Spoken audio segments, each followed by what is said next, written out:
So what I'm going to do now is, this is generic electronics. Don't try to read the text. It's complete gibberish, but it is humorous. What I'm going to do is attack this site with a few different vectors and show you kind of how Mykonos detects those attacks. I'm going to dive into the monitor and show you how we represent those attacks to the administrator.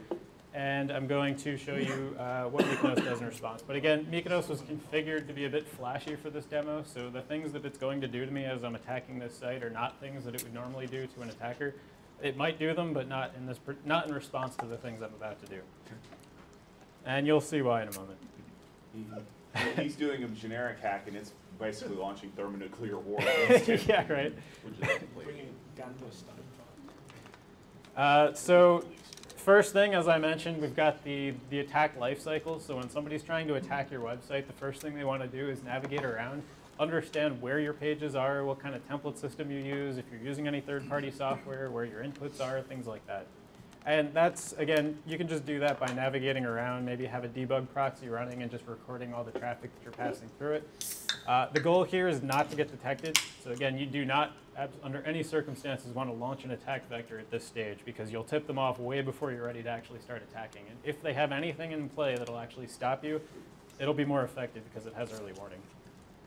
So again, all the traditional WAFs, which again have value, so I'm not bashing them, but they will not catch any of this activity. So again, just navigating around, maybe submitting a couple values like Ryan O'Malley is one of the names or something like that, just to see if a quote mark is a problem, things like that. And let's just say I continue throughout all of this, and I see that up in the URL string there's a bunch of query parameters, and the easiest thing for me to do without loading any sort of tools or anything like that is just start changing these values. So the first thing I'm going to do is change this last one, M4 equals true to false. And this is equivalent to the debug equals true, but in this particular deployment, it came out as M4. So I submit the request. Nothing really happened. Not surprising. I'd have to change that thing, 50,000, 1,000 times or something like that in order to see any sort of difference. Maybe I got lucky the first time, but maybe the value is supposed to be 1, 0, -1. It could be a whole bunch of different values. So I'm going to keep going. Just guess I keep attacking that thing all day long. But already Mykonos has detected me and has thrown up this warning dialog to basically say, hey, we know what you're up to. We're going to watch you from now on, so you should really knock it off. So again, this is all about the script kiddies, the low-level users. They get the slightest bit of risk instilled in them, and they're gone off the website. So this right now is enough. I just imagine you're on a gaming website, and you just start trying to rack up points on your account or whatever through attacking the Flash game or whatever else. You see a dialogue like this come up, probably going to stop what you're doing because you don't want to get banned from the gaming site. You were just trying to get a few extra points. So this is great for the websites that get a lot of hacking activity from their legitimate users. And again, gaming sites are a perfect example. People have accounts, they're linked to credit cards, easily be traced, but yet they still try to attack the site. And as long as you let them know that you're onto them, they're going to stop. We'll make them sit here for however long you configure it. You can set it up to like 10 minutes if you really want to piss them off. And they'll just have to sit here. They can't use the site. Any page they go to, it'll just keep coming right back out. So I'm going to click continue, and let's just say that wasn't enough for me. I want to keep going. So maybe the next thing I want to do is launch a SQL injection attack. So what I'm going to do is run a script that's just going to try a whole bunch of different SQL injection payloads and see what happens. So we're going to assume that I had gotten past all of the recon. I'd done enough research to figure out that I think I've got a vulnerability and I want to launch a test against it. So I launch my script in Firebug, and you can see it's going off. It tries one vector. It comes back and says it tried it, didn't find anything. Tried the next one, didn't find anything. It's going slow because I'm just trying to do this for a demo, but it goes off with the next one, still not really finding anything. All of a sudden, it starts to fail. Now, this could be good for me because it means maybe I've actually found a vulnerability because the thing came back and didn't know what happened. So I'm going to go try to manually execute one of these vectors and see if maybe I actually found a successful one. So we're going to copy that vector into the URL and submit it. What I get back is a CAPTCHA. So this is bad news because it means I can't run my script anymore. The script is going to start hitting the CAPTCHA. It's not going to be able to get past it, and effectively I can't automate my attack. So I have to go back to manually testing each one of those vectors, knowing that I'm probably going to get hit by a CAPTCHA several times throughout the process, and that's just going to make the whole attack much more expensive, pain in the ass, and time consuming. But let's say, okay, I've given up. I know I can't attack that area because I keep getting these CAPTCHAs. So we're going to go ahead and solve it. And if the CAPTCHA wasn't enough to deter the user or annoy them, taunting them might be the next option. And again, this is not really a real solution that we would recommend deploying, but we have Kloppy pop up here. And he says, hey, it looks like you might be an unsophisticated script kiddie. That's great, yeah. So yeah, would you like help with SQL injection, cross-site scripting, or session Oh, I hijack? need to see Bob. We don't have Bob yet. Smiley face? Oh, yeah. There are actually some very, very bad messages we've tried in here before, but I toned it down for this presentation. Yeah, So there's just a checkbox in this product to enable this, right? This is not a default response for any type of hacking activity, but yes, we do allow you to activate this against people if you want to. And you could, in fact, set up a rule to activate this automatically on certain actions. I know some people would buy it just to be able to insert that in. It gets better, too, because you can have whole dialogues. You can have it like wait for a response and then come back with some other message and just keep going back It's and forth. great how it waves that shit stuff. See, it's the Russian bride. You just need to map it through that system. War games. Would you Wait, like it's to play? Jay Metz, the fedora. So I've just told Kloppy I'm not interested. I'll keep hacking the site without his help. So the next thing I'm going to try is attacking form inputs. So I've attacked query parameters. Next thing I'm going to try is using Firebug, which is a tool, if you aren't aware, that lets you manipulate web pages, look at source code, things like that. It's meant for developers, but it's great for hackers too. We're going to go select one of the inputs on this form and look at the HTML that makes it up. And what I see here are two different hidden inputs. I see post2 equals 1 and SQL index equals 4. So just a question, which one do you think I'm going to go after? SQL index. There you go.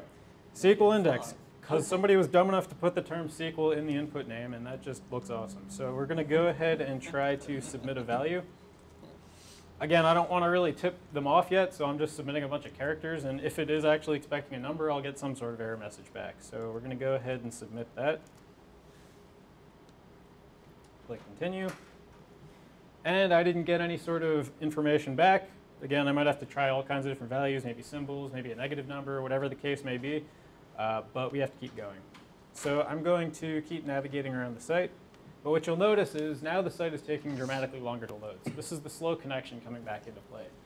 So now every single time I try to get to a page on this site, it's going to take an extra 3 to 6 seconds to load the page. And as I continue to do this demo, you'll see how painful that actually gets.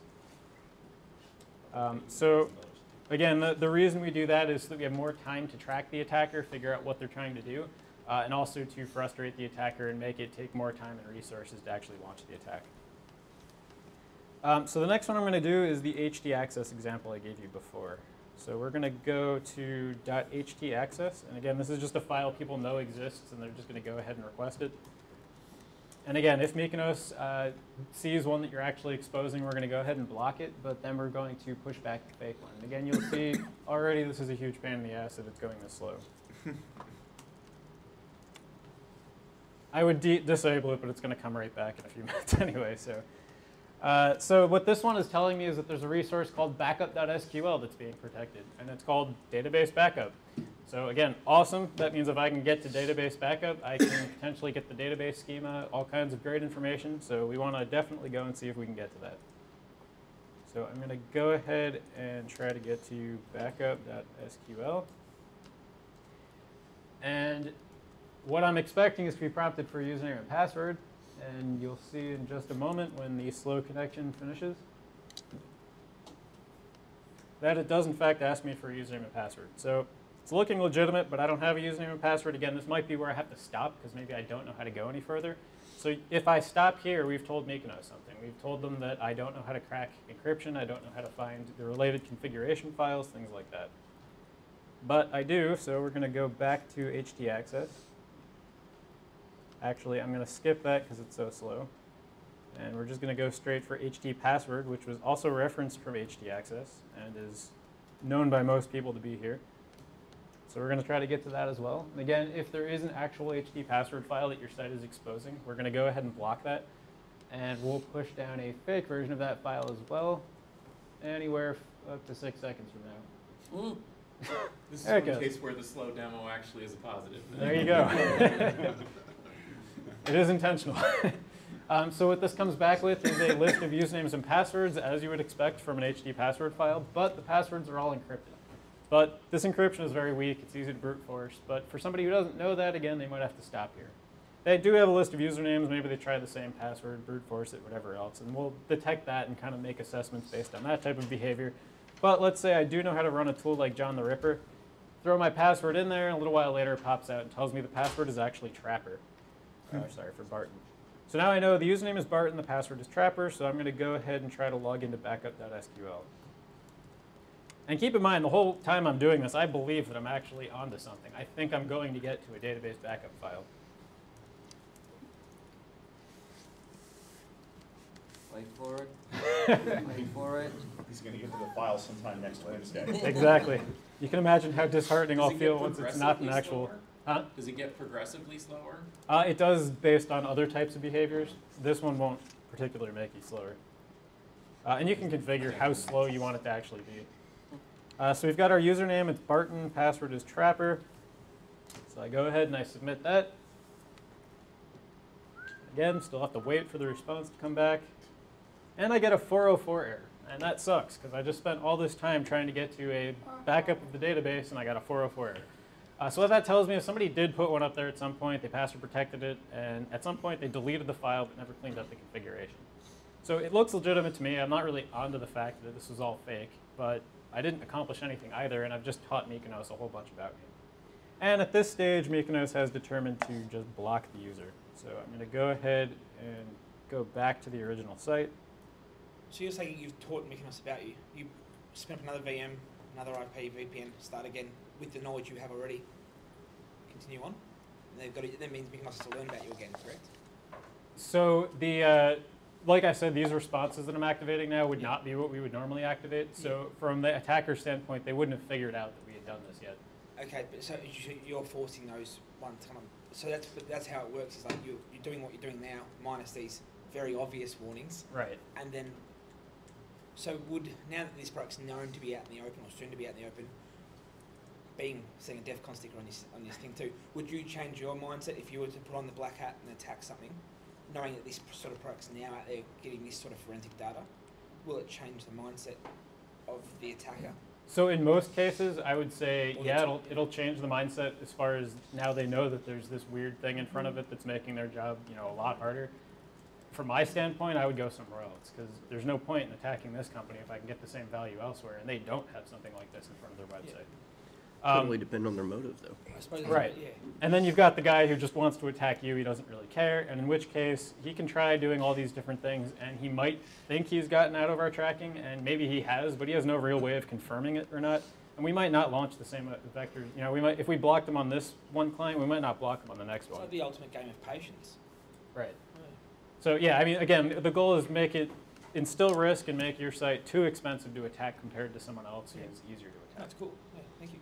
You basically created a giant application to troll people. I love it. Software implementation. You don't have to be faster than the bear. Exactly. There is, there's quite a bit of information they've potentially gathered about the attacker by the time Oh, yeah. Sure, and I'm actually going to show you now kind of what we've collected and what the administrator now sees as a result of my attack. This is just buying time until they can level a low orbit ion cannon straight in his house. Let's hope it doesn't go that far. Oh, I should mention this block message here is totally configurable. You can make it say whatever you want. You can even go so far as pushing down any file type you want and having it render in the browser. So I'll leave it to your imagination where that could potentially take you. Maximum lulls. I would give them a plain HTML version of the site that does nothing anymore. That's a very possible. Or render the HTML as text or something like that. Exactly. Yep. Or just a picture of the site. Sure, yeah. That'd be good. ASCII art. Yeah. You click on it and it pops up a picture of the site and it says LOL on it. Yeah. My favorite idea, and we haven't done it yet, is throw up a fake administrative console that actually makes them think they have SSH access through like a Java client, which opens all kinds of sandboxing wonders there. But all right, so this is the dashboard. This shows you, again, all the activity that we've seen so far. We're going to go ahead and drill into the all sessions graph. So this is going to show me every single user that's on the site right now. So is this live? Is this a make-believe? This is live, yeah. Okay. So yeah, you'll see things from Brazil, Israel, United Kingdom, all over the place. Juniper EBC. There should be one. So wait a minute, over on the right, the profile name? Yep. So that's like a specific description you could tag somebody against, or are those just like made up names? Well, we generate the name randomly, but you can change it, so you can give it a name if you knew who it was. If you knew the guy. From Windows. I mean, it does happen. So. 7759. Why are they all girls? It's the luck of the draw. They're now offended, you know? It's They're San equal- Francisco. There are equal numbers of both. So.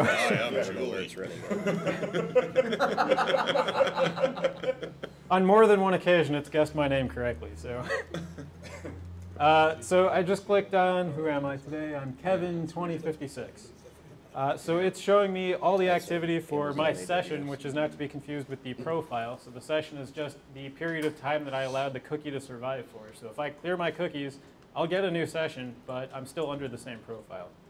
So we're going to go ahead and drill into Kevin's profile, which should encompass everything he's done. And this shows me, again, the list of all the different triggers that I've set off. So you've got all these query parameter manipulations in here. You can drill into it. And for the administrators who aren't familiar with all these different attack techniques and what the user's probably going for, we give you kind of a high-level description, kind of educate you as to what a query parameter manipulation might be part of. So it could be SQL injection, cross-site scripting. What do you want to look for in those cases?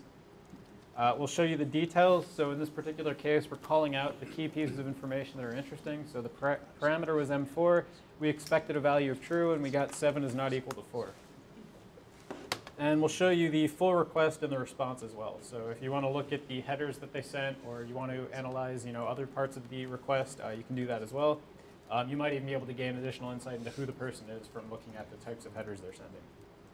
We've actually had tools out there that will send extra headers declaring what the tool is, or request specific URLs that actually say what the tool is. I don't know why they would go through those efforts, but it does sometimes yield extra information. So the next one is the Sessions tab. So this will show you every time they've cleared their caching cookies, every time they've tried to shake our tracking technique, they'll generate a new session. We'll let them believe that they've actually obtained a new session, and we'll list off all the sessions that they've created. So this can show you the times of day that they're active, how aggressive they are at trying to shake our capability of tracking them, things like that. It'll show you how many requests they've issued in each of those sessions. We'll show you all the different IP addresses and geo information that they've come from, so any proxies they've come through. If they have exported 4 headers with a chain of IP addresses in there, likely it's fake, but maybe they actually did come through a chain of proxies that weren't anonymous, so we'll actually list those off as well, and we'll tell you that we kind of obtained them from an untrustworthy source, the exported 4 header. We'll also show you all the environments, so all the browser scripts and tools that they've been using. So I've only used Firefox 15.0.1 on Windows 7, so that's the only environment I have, but you could have a whole bunch in there. And then all the different responses that we've activated along the way. So you can see we had the warn user, the CAPTCHA that came up, then Cloppy came up, then we have our slow connections, and then finally we blocked the user. And you can manually activate responses here as well. So I'm going to go ahead and manually activate another interesting one right after I deactivate the block and the slow connections.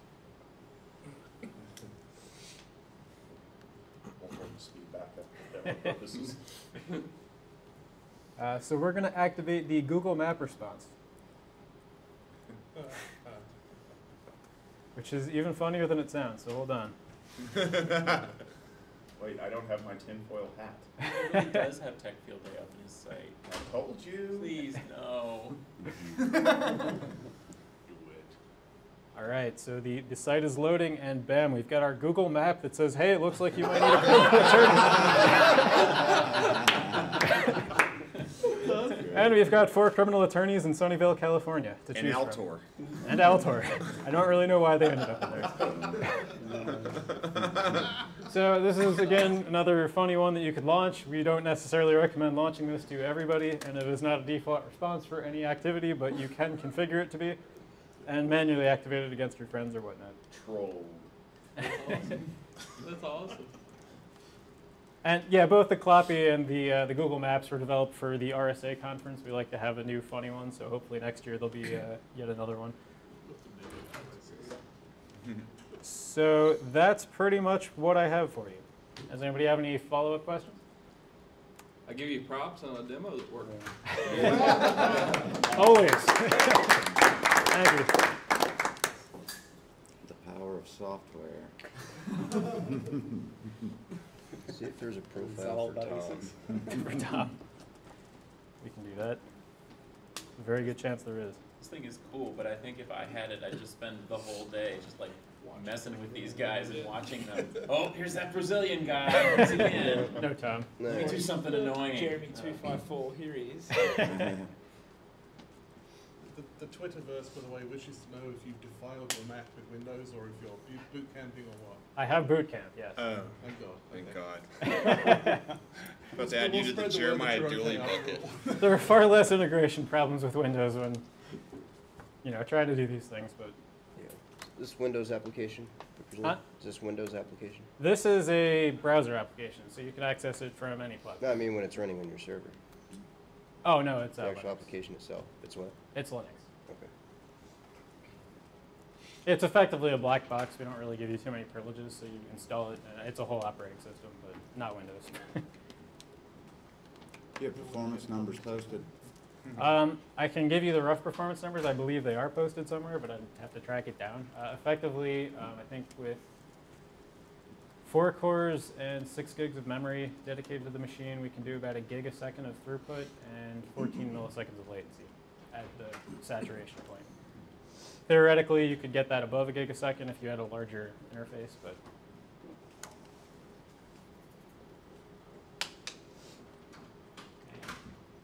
Oh, I know what I was going to ask. Presumably, you can, I would imagine if you're running your corporate website on this, you're going to want to, out of the box, run 2 for some kind of failover resiliency, or does it have any way you can get it to fail open or something if it crashes, or? yeah. How do So we not make it that single point of failure if I put a box in? so we're adding. We have the clustering ability, so you can certainly have a whole bunch of traffic processors and a few set to be the failover processors, and you can health check each one, so you could know, if one is down, go to the others. And then for the master server, currently we don't have HA as far as replication of all the data. That is coming, but what you can do is we'll send out. We have a URL that your load balancer could hit, and if that URL comes back and says it's down or it doesn't come back at all, you can tell your load balancer to route around us, just go directly to your backend web servers. So yeah, to answer your question, there is fail open effectively, but it's not really because our box isn't failing open because it's a reverse proxy. Yeah, I always worry whenever you put something basically sitting between, in the path, it's the one way through, and it reboots for some reason and we're down. Isn't there some hardware solutions that will actually, if you actually pass the traffic through it, even during a reboot, it can continue to pass the traffic through it? Yeah, I mean, this will continue to proxy traffic unless the traffic processor goes down. So if the hard drive fails or something like that. Okay. Yeah, there's some additional challenges since it truly is a proxy, I guess. So it's not. But like I said, the way we do our fail open or effectively route around is actually not too bad because we're not blocking based on signatures. The fake information we've fed to the attackers up to that point is still fake information that they've received. So us going down for a little bit isn't really going to negatively impact your security stance. Yeah, I'm more worried about uptime than I am. Yeah. I mean, I appreciate there's an implication to your security stance, but it's the uptime thing that is probably going to bother most people. Yeah, our top priority is make sure the site never goes down. So. Do you guys offer any type of load balancer? And if you do you intend to roll this into a load balancer in the future? I can't comment as far as what we're planning to do. Okay. I'm not really sure, but we do have a load balancer solution already. Okay. So what you can do is load balance off to any number of web servers beyond us. But what we generally recommend is if you have a strong load balancer already, to like an F5 or something like that, you're likely not going to be saturating it. So we would tell you to route the traffic to us from the load balancer and then back to the load balancer and have it do the load balancing back to your backend servers. I mean, we're certainly capable of doing it, but if you've already got the solution, you might as well use it. Okay. One more question. Sure. Now you mentioned reverse proxy, but you were just talking about load balancer. So when you set this up, are you, pointing it directly at your web server, say by IP address, or can you do, multiple web servers? Say you have 4 web servers sitting behind this. Well, kind of round robin between them? Yep. And if so, can it take a client and always send them basically to the same back-end web server? It doesn't to do preserve sticky the kind of sessions state or currently. anything like that? I'm sorry? It doesn't do sticky sessions currently, so it won't be able to route you to the same Okay. server, which is why you probably want to use, if that's something you had, then you probably already have a load balancer, use that to do it. Okay. But yeah, you can define any number of servers to route to from us, and we have, I think, 2 strategies for load balancing that you can pick from. And you can also specify backup servers that we won't hit unless other ones go down and things like that. It's not a fully featured load balancer, so I don't want to give you that impression, but it is enough for It's most got some enterprises. basic functionality. Yeah.